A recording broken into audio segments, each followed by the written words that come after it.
Chapter 34. A Riddle Interlude Roman 2. Durmstrang was dull. Once the novelty of actually attending one of the most famed dark arts schools in the wizarding world has worn off, Tom had quickly found himself bored out of his mind. It wasn't as if he would actually be able to learn anything from a Newt curriculum, and now that no one would duel him any more, his days had descended into a monotonous routine. And he certainly couldn't torture Karkaroff whenever he was bored, because Tom was bored all the time now, and then he'd be down a spy. But it was all necessary. The Triwizard Tournament would deliver him straight to Voldemort, and Tom wouldn't have to illegally apparate around the world and stay in shifty Muggle B and Bs as he hunted down his elusive counterpart. Plus, it would be nice to see Hogwarts again, and Eliza for that matter. He didn't think it was possible to be bored when she was around. He's proven right, of course. Not even a day at Hogwarts, and Eliza was already providing more entertainment than torturing Karkaroff ever had. Although seeing Dumbledore's face when he had approached his little savior came in a close second. Tom wondered just what the old fool had been thinking. He wondered what Eliza was thinking as well. She was good at covering up her emotions. They fell into their old routine of teasing and banter, but Tom felt it was all decidedly off. There was something different about her, something he just couldn't quite place. He hoped whatever it was would be solved easily once she had her talk with him in the room of requirement. It had created a rather odd room for the both of them. There was definitely inspiration from the Slytherin common room, and he assumed the odd things he didn't recognize were from Eliza's new home at Grimmauld Place. What threw him the most, however, was the stuff he clearly recognized as his own. The record player in the corner, the coffee table, and the second-hand sofa he had saved up all month for. He had no idea what Eliza spoke about to his Horcruxes, but he had a feeling that that was where she had gained her uncanny knowledge. It made something twist inside him. He tried to brush off her worries and questions, far too used to working alone to consider confiding all her plans with him, and felt himself jolt slightly at her acidic tone. "Remember who you're talking to, darling," he found himself saying in the face of her disrespect. Unlike everyone else, though she didn't cower or plead for forgiveness, she tilted her head back, arsenic green eyes glinting defiantly as she drew her wand. Tom studied her as he felt it jab against his throat. She really was quite fascinating, powerful and defiant, certainly not a child. Tom remembered what he was like at her age, quick to anger, indignant at being treated like he was a child, like he was lesser when he knew he was made for more. It had stung. And here he was, treating the only girl, the only person who had ever met him like an equal in the exact same way. He apologized, although he regretted it a second later at the sound of her teasing voice. "You lost, Voldemort. Tom was a Dark Lord. He didn't get flustered, not even because of his most impudent Horcrux." He continued to explain the rest of his plan to her, albeit being a bit vague with the details. If she knew about her name being in the cup, her reaction wouldn't be as authentic. He trusted her acting, but she had to fool the entire school and proclaim her innocence. There was no way she would be able to use a magical vow if she was technically operating as his accomplice. "One last favor, Eliza," he said to her, taking her hands into his own and silently reveling in the warmth that coursed through him. "And then you'll be free." Some quiet part of Tom hoped that she wouldn't want to be. He knew that he'd never be free of her. Severus Snape was admittedly someone that Tom had not factored into his plans, namely because any memories he had pertaining to Severus Snape were being hoarded by the husk of Voldemort in Merlin knows where. So when he found said Severus Snape trying to interrogate Eliza after picking up on his Horcrux's distress, he was, quite understandably in his opinion, pissed. "Stay out of this, Gaunt." Eliza snarled at him, and Tom felt his anger flare. "This has nothing to do with you." "I have to disagree, darling," he said, trying to push down his anger. He would never ask her to change, but would it kill her to not fight him at every turn?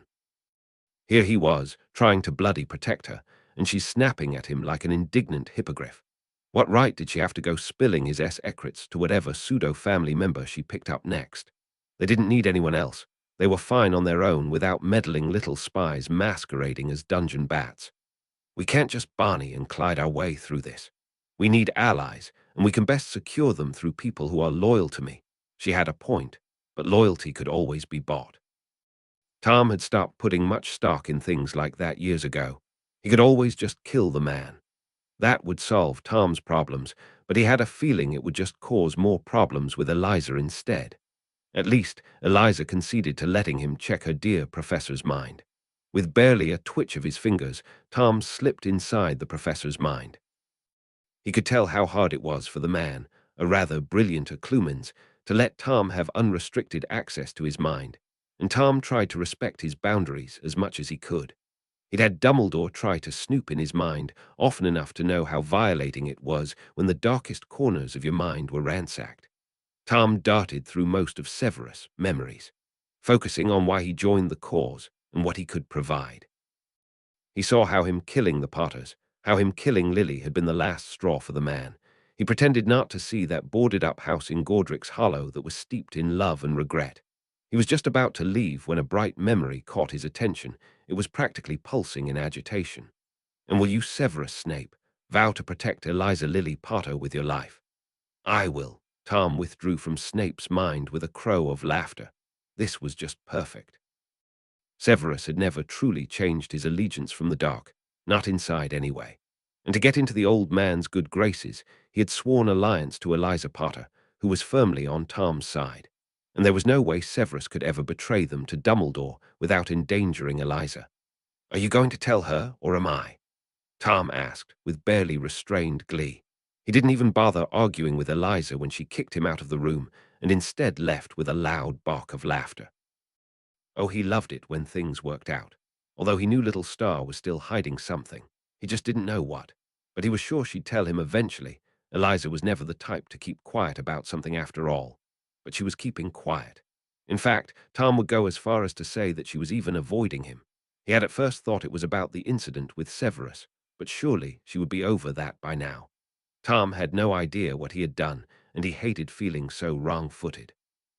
So before she could escape after the weighing of the wands, Tom cornered her. He honestly hadn't expected such a blunt answer as to when she'd stop avoiding him. "When you stop acting like a prick." She argued with him again and again, and Tom could feel his anger rising. He just couldn't tell if he was angrier at her or angrier at himself.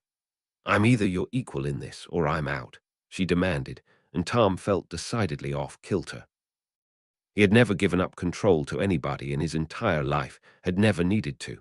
It had always been him, alone in the world, had always been just Tom, just him with venom behind his teeth and a quick silver tongue. He had never had anyone stood by his side. And why did she want to be? Why was she so bothered by it all? Rather than confront any of that, however, he decided on the simplest solution to his problem. He cast a jinx at Eliza. What proceeded was one of the most thrilling duels he had ever taken part in. Eliza was simply brilliant. She twisted her surroundings and spells in a way he had never seen before, and Tom would be having a lot more fun if he didn't have to deal with the baggage that came along with their fight. "My problem," Eliza spat, and Tom had to regain his balance when she shot a glacius at his feet, "is that you're treating me like I'm inferior." Tom took great pleasure in sending a cutting hex her way. How was he treating her like she was inferior? He gave more to her than he gave to anyone. It was Eliza who was being unreasonable. Suddenly, he felt a tugging pain beneath his ribs, and he stumbled back with a choked gasp. "Did you just try to summon my heart?" If he had been anyone else, that might have actually worked. The duel continued, and soon Tom simply lost himself in the magic. Everything boiled down to attack, deflect, and repeat. It was instinct and skill combined together as he and Eliza weaved about each other, parrying each attack until not a coward she breathed, her wand against his throat. Tom grinned nastily in response and jammed his wand into her stomach. Not a winner either. This close Tom could see the flecks of yellow in her iris as she looked up at him, dark brows screwed together as she leveled him with a basilisk-worthy glare. And then, confoundedly, she lowered her wand. "I thought we were friends, Tom," she said so sadly that Tom felt something within him break, just a tiny bit. "Aye, we are," he spluttered, because if Eliza wasn't his friend, then who was? Eliza, who teased him and hugged him and stayed by his side throughout everything. What was she to him if she wasn't a friend? "Well, you've not been a very good one." Her words hung between them, settled into the silence even as she began walking away. "You've not been a very good one." Tom had always excelled at whatever he put his mind to. Friendship had never been one of those things. He had been treating Eliza with an ounce more familiarity than he did his followers. And she was right. She deserved better than that. He just couldn't believe it had taken him a full-on duel to realize that. And when Eliza grinned up at him and offered him more forgiveness than he probably deserved, Tom felt the world set to rights between them. She still confused him. Eliza Potter would never cease to confuse the hell out of him. And usually when something confused him, he either learnt how it worked or he killed it. He has a feeling that he'd be studying Eliza Potter for the rest of his life. The first task went surprisingly well in Tom's opinion. He'd never had a chance to be that close to a dragon before. They were really quite majestic beings, loud and proud and dangerous. It was a shame they weren't allowed to roam free like they used to, although Tom could understand why people weren't fans of a dragon randomly landing in their village. He honestly wished his task had lasted a bit longer so he could continue to converse with the dragon. The knowledge those beasts must have. It was amazing to think of. Eliza's task was almost awe-inspiring. Seeing her walk through the dragon's fire, she looked like she had been born to wield it. Slytherins were supposed to be the element of water, but as Eliza stood in the arena, all Tom could associate her with was fire. Fire in her eyes, in her heart, in her voice. She burned brighter than anything else he had ever seen. That didn't mean he wasn't terrified seeing her in the middle of dragon fire, though, and he knew she was as well. She didn't usually project her emotions onto him. Her occlumency was always airtight. But he supposed this time he could excuse her for projecting so heavily. The overwhelming feelings of fear and awe crashed over him as he stood in what felt like was the eye of the storm. Later, after the party in the common rooms, and by Salazar, Tom really hadn't missed that. Eliza found him sat in one of the armchairs, looking into the crackling flames. Tom stiffened as she climbed onto the chair with him, evidently having had one butterbeer too many as she curled up against his chest. Tom felt frozen in his place as Eliza breathed softly on top of him. What was he supposed to do? Eliza sighed again and wedged herself further into the armchair, half on the cushions and half on Tom as she placed her head on his chest. "I'm glad you're here, Tom," she murmured sleepily and then promptly passed out, sleeping deeply almost instantly. And in the silence of the now empty common room, Tom had no problem speaking back. "I'm glad I'm here too, little star." Later, the dawn light would start filtering in through the common room's windows. Later, he would gently move Eliza off him, wedge a pillow beneath her head and a blanket over her body. Later, he would sneak out of the common room with a crick in his neck, and he wouldn't mention what Eliza had told him in a quiet, drunk, sleepy daze. For now, though, Tom would doze off in the armchair with Eliza curled up next to him and feel more comfortable than he had in years. "I don't know what to do, Jormungand," Tom complained to the giant serpent who was contentedly snacking on the rabbits Tom had procured for him. "Master is being silly," the basilisk replied, shoving Tom slightly with his large snout. "Little speaker will be glad to go to your silly little human festivity with you." But Eliza had turned him down every time he had asked this past week. Tom had never been turned down before. "Have you courted her properly, master?" "You should give her a gift." Tom was just about to snap at the basilisk for bringing up his inane mating courtship, drivel again before he paused in surprise. A gift? Now that could work. She was wearing his necklace, not only that she also looked stunning. He said as much to her and reveled in the faint blush that dusted her cheeks. Eliza Potter was quickly becoming his greatest obsession. A dangerous one, yes, but one that left Tom always wanting more. They chatted and ate and danced. Tom usually hated the formality of these things. They were always boring, but with Eliza he wasn't bored. He was even, ridiculously, impossibly, having fun. Merlin, how long had it been since he had simply had fun in something that wasn't war and blood? Eliza really had no idea how important she was. It was those thoughts that were running through his mind when he pulled her in for another spin, slowly rotating on the spot. It felt like they were the only people in the room. And that was why it hurt when he saw that melancholic look appear in her eye when he told her about his missing memories. Tom had no idea why, but he didn't want to see Eliza looking sad ever again.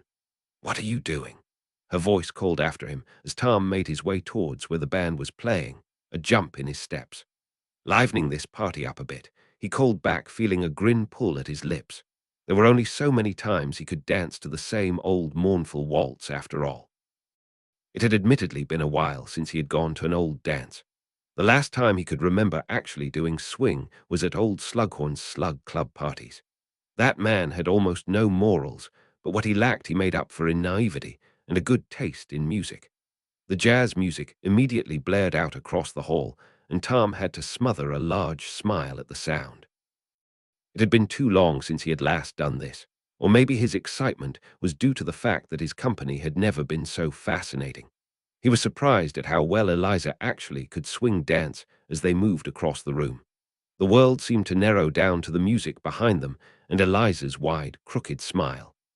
"I must have taught you well," Tom breathed out when they finally came to a stop, the music fading out behind them.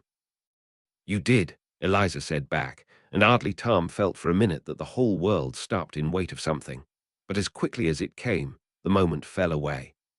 "You best fix my dress gaunt," Eliza demanded playfully, and Tom found himself grinning back before they were once again swept away into the festivities. It was some time after that, Eliza decided to lead them to the room of requirement for a small Yule ritual. Tom had taken part in many Sabbaths over the years, but none had ever felt like this. Eliza's magic crackled around him, surging up to meet his own. It burned like lightning, like dragon fire, and Tom felt like he could burn in it before his own magic rose around him, dark and powerful. It had been years since someone had drawn his magic out like this. Only the strongest wizards could hope to have this much raw power to manifest it outside themselves. Of course, his little star would be the one who could match him, toe to toe. They moved closer together, gravitating towards each other, and Tom felt like everything was beyond his control. It was just him and Eliza, and then, "I know I'm your Horcrux." The words seemed to stumble out of her mouth, and Tom felt as though he had just been jolted awake. How long had she known? How long had she known she was quite literally one of the most precious things to him, and had never told him that she knew? "Well, excuse me for not wanting to talk about," she snapped at him, and Tom inhaled sharply, doing his best to get a hold of his anger. "What? Like if you don't acknowledge it, then it changes the truth." Because that was what she had been doing it by not telling him, avoiding thinking about it, avoiding accepting it, as if Tom was a burden she'd rather not have. As though the very thing that made their connection so special was something she could brush aside and scorn. "I thought you'd accepted what you are," Tom said, ignoring her feeble protests. The sooner she realized who she was, the better. "That at some point you were me, that you grew up as a boy called Tom Riddle." "Stop it." She interrupted again, but Tom pressed on. He would not have his Horcrux being weak even if he did feel guilt rise in him. Eliza was better than this. He knew she was. And you can't be my equal until you accept every part of yourself. "You are my Horcrux." "I'm not just your Horcrux," she shouted angrily, and Tom felt himself blink in confusion. Of course she wasn't just his Horcrux. As if Eliza Potter has ever been just anything in her whole life. She stood in front of him as if she was waiting for him to say something else, but Tom had no idea what she wanted to hear. Had no idea what she wanted to hear from someone like him. "Oh no, Eliza, you are all that and more," because yes, she was his Horcrux. She knew more about him than maybe anyone else alive did. And she was also Eliza Potter, his little star who wrangled an unbreakable vow out of him when she was just 12 years old. Tom still doesn't know what she wanted to hear, but he knew that whatever else he could say to her wouldn't be enough. The clock strikes 12, and he let her walk away from him. But Tom never gave up without a fight, even if Eliza Potter was giving him the fight of his life at every possible turn. Tom's only plan for his birthday was to spend it with Jormungand. He had missed the old basilisk in his time away, especially when he had left the castle for the first time. At least the basilisk was always simple to understand, unlike his followers and sycophants. There was no need to charm the basilisk, no need for false pretenses or pretty lies. They were just two monsters, protected by Salazar's chamber. Needless to say, he wasn't expecting his solitude to be interrupted, least of all by Eliza, who he had apparently gifted an identity crisis for Yule. Her patroness trotted through the chamber and nimbly dodged Jormungand when the basilisk tried to take a bite out of the incorporeal messenger. "Can you meet me in the entrance hall?" Eliza's voice echoed from the hippogriff. When Tom didn't move, the hippogriff pranced around him and tried to nudge him to his feet. Heaving a sigh, Tom leapt to his feet, running a hand down his face as the hippogriff urged him out of the chamber. It wouldn't hurt to see what she wanted. He hadn't expected anything like this, though. "It is your birthday, Tom," she chirped with a soft smile. "We're going to celebrate a picnic." She had actually gone out of her way to set up a picnic for his birthday, for him. No one had ever celebrated his birthday before. Closest he had ever gotten were quick shags and boring formal balls held by politicians mooching for his favor. His original followers might have tried, at one point, but Tom hated pity and had quickly put a stop to their plans. But Eliza wasn't fueled by pity. Tom didn't know what had motivated her actually. Empathy, or perhaps was that friendship thing everyone held in such high regard. He didn't think he minded it that much actually, if it meant he could have more nights like these. The stars bright above them, and Eliza looking the happiest he had ever seen her by his side. Tom listened as Eliza rambled on and allowed himself to be dragged behind her as they walked through the toppling towers of junk in the lost and found room until they stopped in front of an old piano. "Play me something," Eliza said, eyes bright as she looked up at him. He put up a mild protest, but the second she had asked, Tom knew he would give in to her whims. Settling down at the piano, he let his fingers spread across the keys. Tapping out a familiar melody on the higher keys, he took a moment to remember the music before it all came flooding back to him. And then he was gone. He lost himself in the music, dark, angry, and mournful, and felt himself be stripped raw and made anew as the melody washed over him. When he finally came back to himself, it was to the sight of Eliza's off-filed face, feeding his ever-growing obsession. She left him with the memories of his Horcruxes. He watched her walk out of the room, dark hair tumbling in waves down her back as she walked away. And then he uncorked the first memory. Breathing in deeply, Tom dropped his head into the pensive. Tom watched as he met Eliza time and time again. He watched as he regaled her with stories, laughed, and danced with her. He watched how she found comfort in him and how he in turn must have found comfort in her. It wasn't the same as having those memories as his own, but at least now he knew what Eliza looked like when she was hanging onto his every word, knew how she came to him bouncing with glee, and knew how she came to him when she needed a steady presence and comforting voice. He returned to himself a few hours later feeling renewed, as though Eliza's memories were a divine experience of their own. Tom had felt a lot of things in his life: anger, obsession, and hatred, pride, fear, and power. He had never felt anything like this before, a whole new emotion dedicated to Eliza Potter's damning smile. It was almost a shame that Barty had proved himself to be a loyal follower. Of course, Tom knew that having allies was important, really he did. But school life really was quite boring, without any duels or raids or torture. He had no idea how Eliza coped with the monotony of it day in, day out. And then they had discovered that Moody wasn't Moody at all, and Tom had felt himself perk up a bit. He had been on his best behavior these past few weeks, ever since the Snape incident, and some part of him just longed to let go. Especially when Eliza was with him, handling the interrogation like a pro. He wasn't kind when he ripped through Barty's mind, until he realized he had found a devoted follower that was, and then he had calmed down and treated Barty civilly. The man was loyal, someone who looked up to him and revered him. There was no need to treat him so deplorably. But still, Tom couldn't deny that he still itched for some violence. To light the man's nerves on fire, to gauge out his eyes with his wand and make him watch, but he wouldn't do any of that. Eliza seemed to see that tension still filled him because she gave his hand a squeeze as they walked away, and Tom sighed at the warmth that ran through him. It was like walking indoors after a storm, hot chocolate in front of a fireplace, or relaxing outside on a sunny day. That was what it was like every time he brushed up against her, and it was usually enough to calm him down, but not this time. Not when his magic was still clawing against his skin. The thing was, when you had as much magic as Tom did, it was hard to expel it all. He could use countless household charms all day and barely put a dent in his reservoir. It was a good thing, usually, but sometimes there was simply too much. So Tom went down to the chamber, stood between the old crumbling columns, and let go. His magic crashed through the room, cracking the floor beneath him and whipping viciously at the columns, causing the old rock to fall to the floor with great loud crashes, until, finally, he felt his magic settle in him. Tom breathed out heavily as he stood in the wreckage, and then slowly started repairing the chamber of his ancestor as Jormungand slithered out of the darkness, plonking his large head next to Tom's. His tongue flickered out, and he nudged Tom with his snout.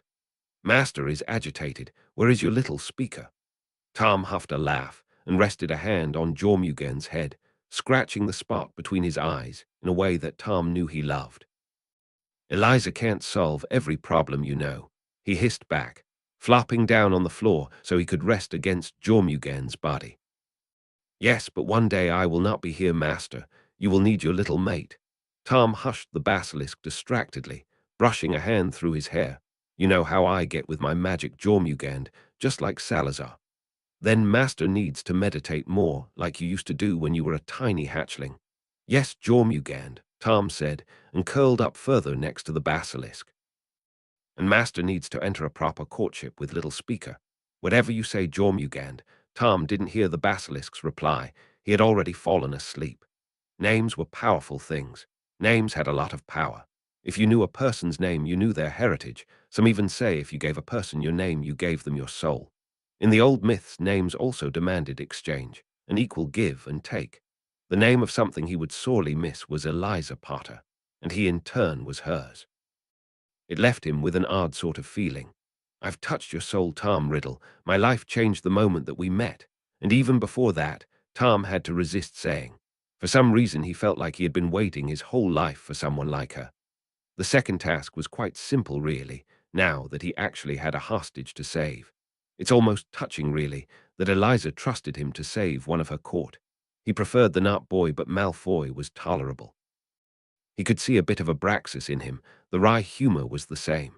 Eliza's court as a whole were tolerable, really, more so than the other Slytherins in her year. It was rather strange sitting at the Slytherin table. In his time, it felt like half of his house was made up of the Black family. Then there was Lestrange, not obviously, Rosier and Roll. Sometimes he thought he could see his old followers in the faces of those in Eliza's year, something about their nose or their eyes. It was a strange reminder of how much things had changed in his collective lifetime.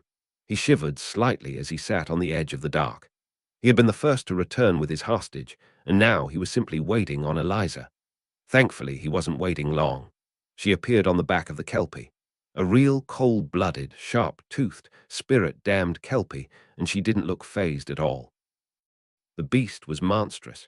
It was coated in water reeds and seaweed black coat blending into the dark lake around it as its milky eyes flashed with warning. And Eliza was sat on top of it, like she had been born to tame a water spirit, just like she had been born to wield dragon fire. She was unstoppable, and she was on his side. That was if she didn't give him a heart attack first. This might be the most fun Tom had had in a duel since Merlin he couldn't even remember when. Eliza was vicious in her attacks, quick and fluid as well as inventive, and Tom could feel his heart pounding in his ears as their duel progressed. The lightning was a surprise, and Tom let out an exhilarated laugh as he caught it and felt it crackle dangerously. It reminded him of Eliza herself. Tom quickly sent a barrage of curses at her and smirked in satisfaction when he saw that his blindness hex landed. It would only last 10 minutes, but it was more than enough for most people to flounder. Except he had forgotten that Eliza wasn't most people. Biting back, accursed Tom dodged a sudden barrage of spells aimed at him, or at least his general vicinity. It seemed the second he moved out of the way of one another took its place, and then he practically stumbled into one of her shot in the dark bombarders. Tom had to muffle a string of curses as he felt his shoulder pop out of place with a searing, painful yank, and took his eyes of Eliza for a moment to roughly pop it back into place himself. When he turned to face her again, she was gone. The duel continued like that for a few more minutes before Tom finally landed an Expelliarmus on her, catching her wand deftly as it flew towards him. It was only then did he realize she had him cornered as well. And as he healed her bleeding palm, Tom couldn't even dampen the wild grin on his face. Eliza Potter made him feel more alive than he ever had before. "I've always wanted to do that," Tom said in the middle of one of their duels, late May. Eliza had just sent her patroness at him and managed to sneak through a few spells around the giant hippogriff. "It's not that hard. If I did it, then I'm sure you can," she replied with a half-smile, tightening the pony tail she had wrangled her hair into. I tried before, 7th year. Didn't even manage a wisp. The professor could only recite Dumbledore's rhetoric, so it seemed, all love and happiness. No one was really surprised when it became the first spell I had ever failed to cast, he explained, as they both moved to repair the chamber's damage from their latest duel. They're wrong, you know, she said with a surety that took Tom aback when they thought you couldn't feel happiness or love. And how do you work that one out, darling? Tom said lightly, but they both tensed at his tone anyway. She didn't respond to his question, and Tom couldn't tell if he was relieved or annoyed. He didn't want to hear her reasoning, but some part of him yearned to hear her answer his question. Besides, Eliza said suddenly, spinning around to face him, they lie about that, you know, about what fuels a patroness. Tom quirked one eyebrow, urging her to continue. When I first cast the spell, yes, there was some happiness involved. I thought of my court, a family I had to myself. But I was also fueled by other motivations. She lectured, and Tom listened on eagerly, a desire to protect them, a burning ambition to be better for them, to be better with them. The overwhelming want for freedom, and the happiness I knew it would bring rather than the happiness that I already had. The patroness is a complex thing, said to be a true portrayal of your soul. But our souls do not begin with happiness, and they do not end with just love. They are full of every conceivable thing in between. That's why mine is a hippogriff. She finished strongly, and Tom couldn't look away from her. I think you could do it, if you really tried, and the strange thing was, he actually believed her. Nagini was a Horcrux. Nagini was not supposed to be a Horcrux. How could his counterpart be so foolish? His familiar had not needed to house a piece of their soul. Nagini had been their loyal companion for years before that. Who was to say she would have even survived the Horcrux ritual? He knew she wouldn't survive the one to reclaim his Horcrux. Surely having two small Horcruxes wouldn't impact his mind that much, nor his magic. It would be okay if he left Nagini as she was. It would have to be. He didn't think he would be able to bear the loss of his familiar, his precious Nagini. He just had to tell Eliza about the small change of plans. Eliza, who was currently bound to his father's headstone, tracking Pettigrew with murder in her eyes and a barely restrained viciousness. Tom darted across the cemetery until he reached Eliza with Nagini at his side. And then, finally, they heard Pettigrew's voice echo across the cemetery. Tom watched tensely as Pettigrew enacted the ritual. Bone of the father, flesh of the servant, blood of the enemy. Tom wanted to murder Pettigrew then, and therefore daring to steal blood from his Horcrux, but Tom restrained himself. Pettigrew wasn't his kill anyway. He wouldn't deny Eliza her vengeance, especially when he had bigger things to focus on. His counterpart rose out of the cauldron, and Tom cringed at the sight. It was just monstrous. A body mutilated far beyond recognition, a ghastly husk of everything Tom had once been. Voldemort took all of Tom's ambitions and raked them through the mud. Voldemort couldn't reason, couldn't even think properly. There was nothing left to him but anger and hatred and pride. Voldemort had long since forgotten what it was like to fear, and when you didn't have fear, you didn't have any limits. And without limits, I am your god. The creature in front of him growled, and Tom found himself shaking his head, tightening his grip on his wand. We don't become gods, Voldemort. Men only become monsters. And Tom could freely admit that he was monstrous, but never like Voldemort. He would never become Voldemort.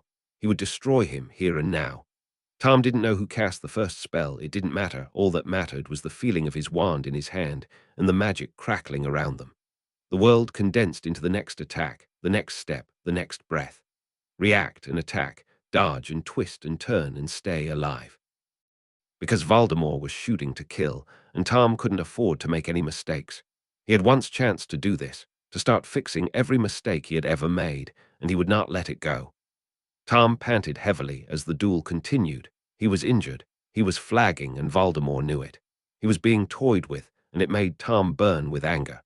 He cast another flurry of spells, but it barely seemed to affect the thing in front of him. Voldemort wasn't human, couldn't be human from the way he took all of Tom's attacks like his body was invulnerable. Tom wasn't, and he was losing blood fast. And then, out of nowhere, the graves around them burst open. Tom was still dueling against Voldemort, but he still felt the creeping horror as bodies began to crawl out of their graves. He hadn't thought Voldemort would use Inferi against him, but the Inferi weren't heading towards Tom. They were surrounding Voldemort. An army of the dead surrounded him, dragging and stumbling forwards in attack as Voldemort desperately tried to fend them off. An army of the dead all under Eliza's command, her control. Fireheart, spirit tamer, master of death itself, Eliza Potter. She was terrifying, in a way that left Tom wanting more.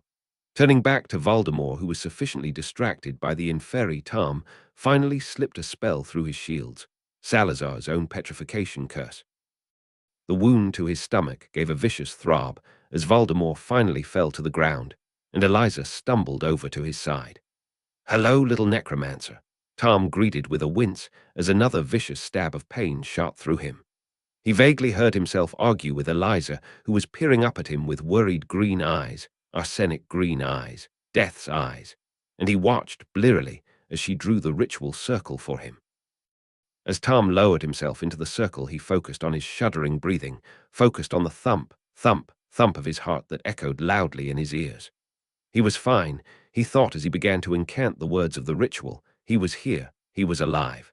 It was a familiar refrain, one that he had repeated in an air shelter all those years ago. He was fine, he was here, he was alive. He slammed his palm against Voldemort's and screamed. His body felt like it was being torn apart, like the very cells that made him up were being ripped up and forcibly rearranged, like every nerve ending was on fire and every bone was cracking. His blood boiled and froze at the same time, and he wanted it to end, to stop. Someone please help. His mind felt like it was cracking in two. All thought left him. Everything boiled down to this moment, this all-encompassing pain that he couldn't escape from, and oh God, it wouldn't stop. Why wouldn't it stop? Please let it stop. He thought he could hear someone calling him, a name, a voice that felt so familiar, but it was beyond Tom's grasp. He was falling down, and he was fine. He was here. He sunk into darkness. When he woke up, the first thing he was aware of was that he was alive. There was no pain, just a bit of soreness, and he was alive. Eliza must have saved him. Eliza must have saved his life. What an odd thought. The second thing he became aware of was that he was in a surprisingly comfy bed, and the next thing he realized was that he was unbelievably thirsty. It was only when he opened his eyes did he finally realize he wasn't alone. "Hello, Mr. Riddle, finally back with us," said a woman who could only be Narcissa Malfoy. Tom nodded his head in response and gladly took the preferred glass of water, taking a couple refreshing sips when her words finally caught up with him. Mr. Riddle, they all knew then. Eliza must have told them between everything. She was crap at healing spells. She must have gotten Narcissa to heal him. "Yes," Tom said politely. He wasn't about to pick a fight with one of the most feared women in magical Britain. "Thank you, Lady Malfoy." "Oh, just call me Narcissa, dear," she said as she began casting numerous diagnostic charms on him. She did know he was the Dark Lord, right? She probably did. It was the black blood. It made them all crazy. "You gave us all quite a fright, Mr. Riddle, turning up as injured as you did," she said, lightly moving to pull out several potions as Tom watched curiously. "Is Eliza okay?" He found himself asking, and met Narcissa's shrewd gaze head-on. She was beside herself with worry, but other than that completely unharmed. "Your plan went off without a hitch aside from you injuring yourself," Narcissa explained, and gestured for Tom to take the 2 potions she had set aside for him. Usually, Tom wouldn't accept any potion that he hadn't brewed himself, but Narcissa was trustworthy, as far as he could tell from his newly gained memories and Eliza's endorsement.